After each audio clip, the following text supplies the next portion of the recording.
নারী ছেঁড়া ধন জামিনুল ইসলামকে হারিয়ে পাগল প্রায় মা জামিলা বেগম।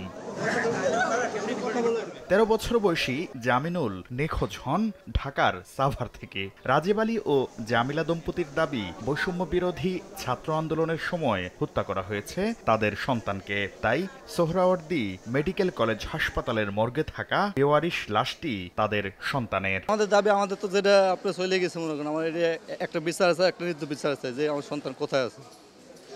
আমরা এই লাশ দেখবো, আমার না হলে আমি লাশ নেব না, তারপরে আমি এই লাশ দেখবো যে আমার পোলা নাই।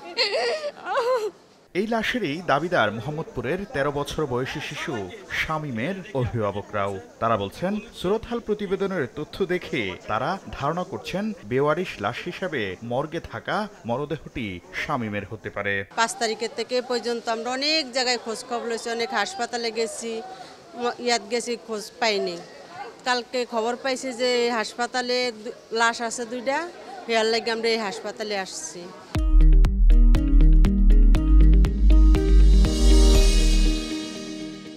ছাত্র আন্দোলন চলাকালে নিখোঁজ হওয়া রাজধানীর গুলিস্তানের শাহিন হোসেনের পরিবারের দাবি, যেহেতু তাদের হারিয়ে যাওয়া সন্তানের বয়স ১৩ বছর আর সুরতহাল প্রতিবেদনে মরদেহটি ১৩ বছর বয়সী শিশুর বলা হয়েছে, তাই এটা শাহিনের মরদেহ হতে পারে।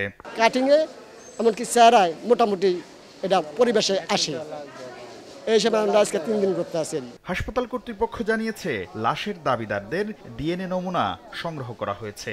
শনাক্তের পর প্রকৃত স্বজনদের হাতে তুলে দেয়া হবে শিশুটির মরদেহ। দাবিদার যারা আছে তারা প্রত্যেকেরই তাদের স্যাম্পল কালেকশন করা হচ্ছে এবং তাদের ডিএনএ টেস্ট করা হবে। ডিএনএ টেস্ট করার পরে যার সাথে ম্যাচিং হবে আইনগতভাবে তাকে লাশটা ফেরত দেওয়া হবে।